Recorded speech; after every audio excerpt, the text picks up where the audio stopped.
lagi pula ini merelasikan ini dengan teks ini Arthasastra itu Chanakya itu luar biasa sekali.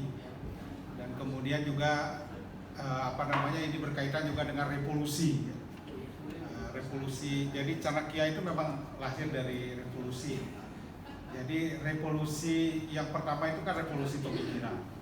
Jadi bergeraknya orang itu dari zaman Brahmana ke zaman Upanishad itu adalah sebuah revolusi pemikiran yang luar biasa. Ketika Upanishad mengakui bahwa semua orang seperti yang dikatakan oleh Swami Vivekananda itu adalah divine atau cahaya atau atma. Nah itu adalah sebuah revolusi pemikiran yang sangat besar itu di 600 tahun sebelum Masehi di kalangan Hindu. Dan itulah yang kemudian diterapkan dalam politik oleh Chanakya itu menjadi bagaimana mengatur negara model itu. Jadi sebenarnya Megasthenes itu orang Romawi itu pernah datang ke India sekitar 400 tahun sebelum Masehi. Dia datang ke Kalinga dan dia mendapati bahwa Kalinga itu adalah negara republik waktu itu. Itu saya sudah tulis di buku tentang pemikiran tentang negara Hindu itu republik waktu itu. Megasthenes mencatat catatan orang Romawi itu catatan real. Jadi ide-ide kepemimpinan yang dari bawah itu, yang muncul dari bawah itu sudah ada zaman itu. Dan itu hidupnya itu dalam demokrasi desa itu. Dalam demokrasi desa di mana di desa itu yang disebut dengan grama itu ada di Rigveda Mandala 10 itu. Di sana disebutkan tentang grama yang kemudian di Bali menjadi krama, kemudian menjadi pakraman. Itu sumbernya Mandala 10 Rigveda. Itu demokrasi di pemerintahan desa itu. Jadi keputusan itu ditentukan oleh masyarakat desa. Jadi pemimpin itu adalah pengurus atau yang orang Bali sebut sebagai prejuru gitu. Jadi masyarakat itulah idedane atau tuan-tuan yang terhormat. Jadi kalau di DPR itu adalah cerminan dari masyarakat. Jadi anggota dewan yang terhormat gitu kan. Yang terhormat. Jadi rakyat yang terhormat. Itu ide-idenya sudah ada di situ dan sudah dilaksanakan sekitar 400 tahun sebelum Masehi. Nah, jadi pemimpin yang sebenarnya menyerap aspirasi masyarakat, yang menjalankan keinginan masyarakat, yang mengkristalkan keinginan masyarakat, itu harusnya itu lahir di dalam masyarakat Hindu. Kalau dilihat dari pengalaman masyarakat Hindu itu mengelola demokrasi di desa, itu harusnya lahir itu. Tetapi memang banyak hal yang terjadi sehingga mentalitas seperti itu tidak tumbuh, jiwa pengabdian seperti itu tidak tumbuh. Harusnya itu tumbuh itu karena pemimpin itu di dalam masyarakat Hindu itu dia itu adalah pengabdi. Kalau dalam bahasa Balinya disebut sebagai pengayah, pengabdi. Jadi dia bukan yang harus dilayani, tapi dia melayani rakyat. Nah, seharusnya hal seperti ini muncul di dalam masyarakat Hindu. Memang attitude seperti itu, perilaku seperti itu memang sangat kentara sekali ketika orang-orang Bali awal-awal di zaman kolonial pun perilaku orang Bali itu di Jakarta itu sangat dikagumi sekali oleh kolonial itu sebagai pengayah itu. Dan di zaman Soekarno juga sangat disukai. Juga Pak Harto sendiri juga suka sama orang-orang Bali itu.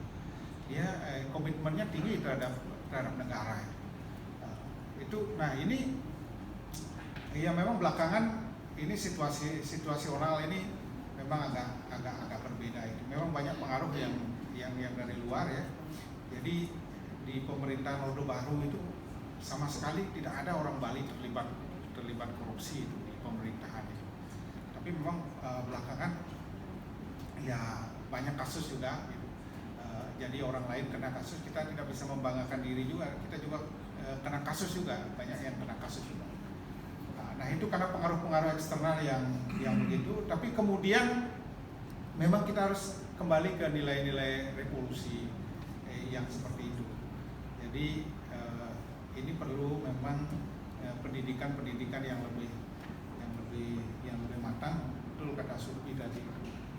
Jadi kita kembalikan ini pendidikan model begitu, di mana ada calon-calon pemimpin nanti yang bisa mengkristalkan aspirasi rakyat itu dan menganggap rakyat itu bukan objek yang diperah gitu. Tapi rakyat itu adalah subjek yang harus dilayani. Jadi dialah apa yang diinginkan oleh rakyat itu yang diwujudkan menjadi kebijakan. Tapi yang diinginkan oleh rakyat itu pun juga harus dipilah kan, bukan bansos dan lain sebagainya itu kan yang tidak efektif itu. Jadi memang itu kan euforia sekali ketika pemimpin itu sekarang itu membagikan bansos itu bermiliar-miliar itu ke masyarakat, itu euforia disambut luar biasa sekali. Tetapi itu kan tidak bisa menyelesaikan masalah, itu konsumtif sekali. Itu menyelesaikan meraja, menyelesaikan buruh yang sudah bagus buruhnya dibongkar. Itu konsumtif sekali. Padahal ada masalah-masalah yang kecil tidak terselesaikan, misalnya stunting gitu. Stunting itu hanya beberapa saja, di desa ini ada 2, di desa ini ada 5, di desa ini ada 10. Kalau itu diberikan susu dengan dana bansos yang 200 miliar itu selesai itu persoalan stunting. Tapi ya bansosnya itu luar biasa sekali. Nah, yang aspirasi rakyat yang mana ini tentu kan harus dipilah oleh seorang pemimpin. Disitulah pemimpin itu perlu kebijakan. Ya tidak semua aspirasi kan klien dibayar kan, tidak semua aspirasi harus ditampung. Harus dipilah-pilah yang mana tentu kira-kira penting untuk pembangunan masyarakat ke depan. Nah, itu yang memang yang diperlukan itu pemimpin yang seperti itu, seperti Chanakya. Ini ada Chanakya Academy. Chanakya itu adalah seorang perdana menteri dari kerajaan Magadha itu, dari kerajaan Asoka. Jadi dia itu hidup sederhana. Dia tinggal di sebuah gubuk gitu. Dia tidak mau tinggal di rumah jabatan perdana menteri, tinggal di sebuah gubuk gitu. Dari sebuah gubuk itulah dia merubah Magadha menjadi kerajaan yang besar gitu. Dan sampai sekarang terkenal Raja Asoka, ada filmnya ya, ada film Asoka itu sekarang menjadi simbol. Asoka itu menjadi simbol persatuan India itu, yang pilar itu ya, singa pilar itu simbol singa gembira itu, seperti yang ada di Candi Borobudur, singa tersenyum itu pilar Asoka namanya, itu jadi simbol India sekarang. Nah, itu dari situ dia, dan ini sebenarnya ditiru oleh Mahatma Gandhi bagaimana menjadi seorang pemimpin. Dia hidup sederhana dan dari situ dia mengendalikan negaranya.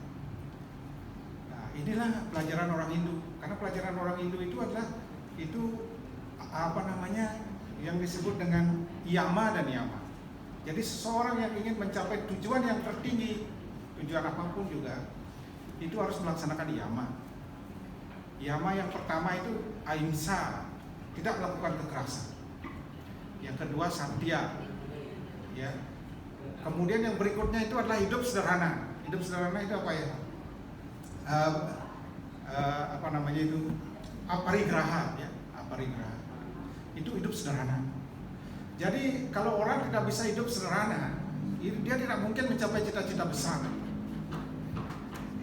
Itu yama itu. Kalau yama, niyama itu selanjutnya, baru akan mencapai apa yang disebut dengan samadhi. Jadi kalau yang dasar saja dia tidak lakukan, hidup sederhana, maka dia tidak mungkin mencapai cita-cita besar itu. Jadi dari situ kita melihat pemimpin yang ke depan itu. Kita lihat dari track recordnya, bisa nggak dia hidup sederhana? Kalau dia tidak bisa hidup sederhana, dia tidak mungkin membawa kita kepada cita-cita yang besar. Itu percaya deh sama saya, itu Weda mengatakan. Ya, ini tanya sama begawan-begawan di sini. Itu Weda mengatakan begitu. Jadi itu dilihat dulu kehidupan sederhana. Kemudian yang kedua tentu jujur, dia satya, kejujurannya. Jadi kalau pemimpin tidak jujur, dia tidak akan mencapai cita-cita besar. Kemudian dia anti kekerasan, ya tidak menyarankan orang untuk menyerang sesuatu dan lain sebagainya.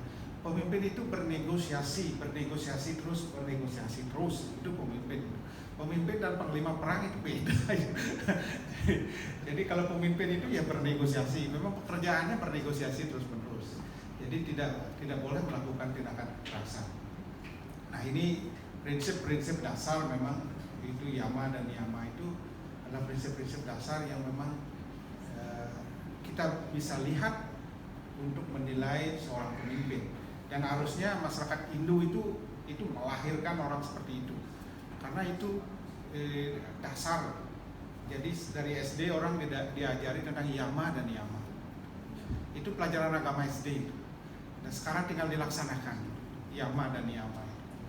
Ya, jadi kalau itu dilaksanakan maka akan muncul seorang yang berkarakter, jujur, tidak melakukan tindakan kekerasan dan hidup sederhana. Itu yang penting itu. Hidup sederhana. Kalau dia tidak bisa hidup sederhana, tidak mungkin itu.